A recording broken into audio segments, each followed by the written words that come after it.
कांग्रेस अपना स्थापना दिवस मना रही है। क्या कांग्रेस जिस उद्देश्य के साथ इस देश में बनाई थी कांग्रेस, क्या वो चल रही है अपने उससे या फिर खूब चली? चलने को तो काफी लंबा राज कांग्रेस ने किया है देश में, लेकिन जब कांग्रेस एक परिवार की गुलाम हो गई और भ्रष्टाचार में के दलदल में फंस गई, तब से देश की जनता ने कांग्रेस को नकार दिया।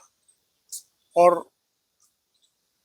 हमारे लिए राष्ट्र सर्वोपरि है, राष्ट्र प्रथम है, और देश की जो गौरवशाली परंपराएं हैं उनको प्रतिपक्ष का नेता जो कांग्रेस के राहुल गांधी जी हैं, वो विदेशों में जाके क्रिटिसाइज करे तो देश का अपमान है। तो जो कांग्रेस का नेतृत्व है वह अनुभवहीन और दिशाहीन। मनरेगा को लेकर सर कांग्रेस करना पसंद कर रही है? करना चाहिए, लोकतंत्र में उनका अधिकार है, लेकिन जो मनरेगा का नाम बदला है वो गांधी जी के विचार के आधार पर बदला है। गांधी जी कुटीर उद्योग और ग्रामीणों की बात करते थे, गांव की। तो विकसित भारत और ग्रामीण स्वराज की जो गांधी जी का सोच था, उसी सोच को आगे बढ़ाकर इसका नाम बीबी जी राम जी रखा गया है। इसमें कोई राजनीति नहीं होनी चाहिए, बल्कि 100 दिन की जगह 125 दिन की गारंटी दी गई। कमजोर कर दिया, अगर राज्य से बजट लेंगे कमजोर हो जाएगी। पहले 100% बजट नए देश में फेडरल स्ट्रक्चर है, तो राज्य भी आप रोज देखते हैं टैक्स वसूल करता है। आप वाहन से जाओगे तो वाहन का करता है, हर चीज का टैक्स। तो उसमें केंद्र 60% देंगे, राज्य की भागी 40% होगी, तो राज्य की जिम्मेदारियां ज्यादा बढ़ेंगी, तो काम को अच्छी तरह निगरानी रखी जा सकेगी। राहुल जी को लेकर कांग्रेस मैदान में कल भी दौसा में रहा, या फिर पूरे देश में ही राहुल जी को लेकर आंदोलन किए जा रहे हैं? अब अरावली तो देखो, उसका मुद्दा तो जब केंद्र ने अरावली में किसी प्रकार की माइनिंग नहीं होगी बयान दे दिया, न लीज दी जाएगी। कांग्रेस ने तो लीज दे देकर अरावली को खोखला कर दिया।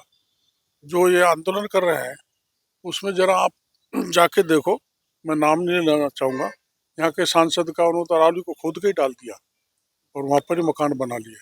तो दूसरे के उसको आक्षेप लगाने से पहले खुद की ओर देखना चाहिए। जितना अरावली कांग्रेस के राज में 60 साल में बर्बाद हुई उतनी कभी नहीं हुई। हमारी सरकार में सेंचुरीज खूब विकसित हुई है, वन खूब विकसित हुआ है। आपको पता है 20 करोड़ पौधे लगा दिए तो अब 2 साल के शासन में भजन लाल जी के में। तो ये कहना गलत है कि हम किसी पर्यावरण के खिलाफ हैं। हम पर्यावरण को उच्च प्राथमिकता देते हुए हमारे राज्य में विकास करा रहे हैं। और माननीय मुख्यमंत्री जी ने भी बयान दे दिया, आपने सुना होगा कि हम बड़े गंभीर हैं, हम किसी भी स्थिति में अरावली को उजड़ने नहीं देंगे। नागमंगले में संबोधन से पहली बार आया हूँ मैं पहले बार, कल भी कांग्रेस वाले आए थे तो मैं इसलिए आया था कि मेरे को मन की बात सुननी थी। अब ये दरअसल में आप यहाँ देख सकते हैं कि अंदर सारा प्रधानमंत्री जी के चित्र लगे हुए हैं। केंद्र सरकार की जितनी योजना है उनका व्याख्यान है, जो हर एक को जानकारी मिले। और ऐसी फ्लैक्स को तोड़ के फाड़ के ले जाए, उतार ले जाए, अपमानित करें, गेट के लात मारें, ये लोकतंत्र में ठीक नहीं है ये परंपरा। इसमें 5 साल माननीय मुरारी लाल जी भी रहे हैं, हमने तो कभी ऐसी हरकत की नहीं। तो नरेंद्र मोदी, लेकिन उन्होंने जो हरकत की है वो किसी भी तरह उसको सहन नहीं किया जा सकता। विधायक बनाया है, उपचुनाव जीत गए, तो इसका मतलब नहीं है कि आप अहंकार में और देश के प्रधानमंत्री को अपमानित करें। उनके जो चित्र थे, उनके जो लगे हुए फोटो थे, सरकार की केंद्र की योजनाएं थी जिसमें राज्य सरकार की योजना का बखान है, उनको फाड़ दें, पैरों के नीचे डाल दें, लात मारें, ये अत्यंत ही चिंता का विषय है। राजेंद्र गुड़ा का एक बयान सोशल मीडिया पे वायरल हो रहा है कि महेश जोशी छोटी मछली है, अशोक गहलोत के बिना महेश जोशी कांड नहीं कर सकते। अब वो तो उनके बारे में तो चूंकि वो उनके साथ मंत्री रहे तो गुडा जी ज़्यादा बता सकते हैं, लेकिन आप जो जांच ईडी कर रही है उसमें, और ईडी ने ही महेश जोशी जी को पकड़ा था, तो ईडी के बारे में मैं बयान देने की स्थिति में नहीं हूँ। ईडी को तथ्य रखेंगे गुडा जी तो निश्चित रूप से ईडी जी आगे बढ़ेगी। क्या महेश जोशी बड़ी मछली थी और भी कोई बड़ी मछली है? अब ये क्या है कि ईडी ने महेश जी को गिरफ्तार किया था, कई अधिकारियों को भी पकड़ा था।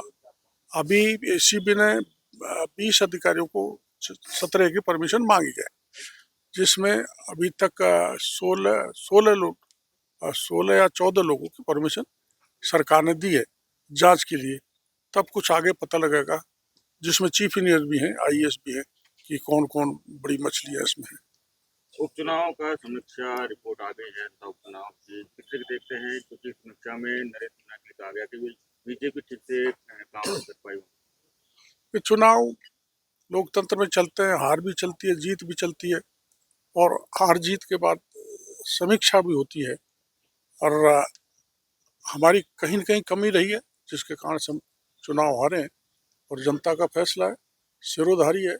आगे चुनाव आएंगे तो हम अंता सीट को बड़ी मजबूती से लड़ेंगे। पंचायत का चुनाव पंचायती राज निकला है। चुनाव का क्या राजस्थान में रहेगा बीजेपी का? ये तो जनता ही, या तो पत्रकार आप लोग कह सकते हैं, क्योंकि आप नित्य नए लोगों से मिलते हैं, आपको फीडबैक बहुत अच्छा मिलता है, लेकिन जब चुनाव होगा तभी पता लगेगा कि जनता, वैसे जिस हिसाब से 2 साल में भजन लाल जी ने काम कराए हैं, चहुं ओर विकास के कार्य हुए हैं।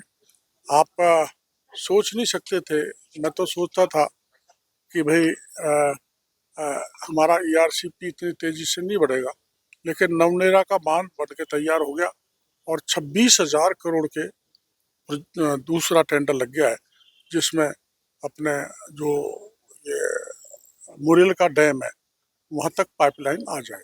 लास्ट सवाल पूछेंगे सर, पानी को लेकर जो सांसद कह रहे हैं कि हम भागीरथ बनेंगे, आपने काफी संघर्ष किया है यहाँ पर, तो दौसा का पानी का भागीरथ कौन बनेगा? ऐसे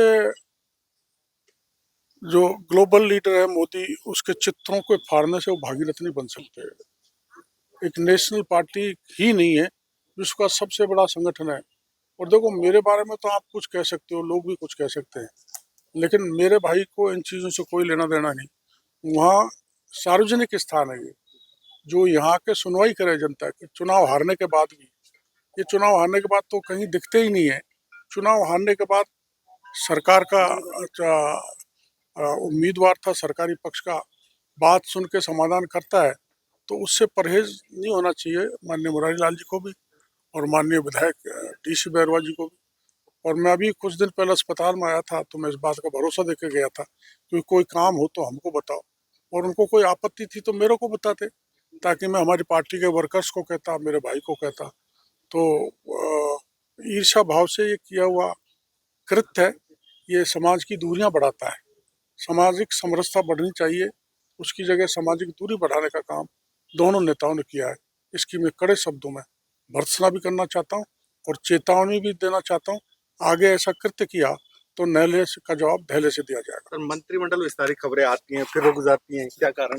अब ये तो आप लोग ही चलाते हो, आप ही बता सकते हो कब मंत्रिमंडल का विस्तार होगा। हम तो मंत्री के रूप में काम कर रहे हैं, हट जाएंगे तो करेंगे, और रहेंगे या कोई और डिपार्टमेंट देंगे तो प्रभावी ढंग से कार्रवाई करेंगे। सचिन पायलट के बेटे को आज प्रोजेक्ट किया गया कार्यक्रम में देखी जा रही है। वायरल हो रहे हैं सोशल मीडिया पे भी, जो इसको प्रोजेक्ट करना नहीं कहा जाता। मैं मेरी भतीजी को साथ लेके आऊँ, वो अपने बेटे को साथ लेके आए, तो मैं तो इसको प्रोजेक्ट करना नहीं कह सकता मेरी भाषा में।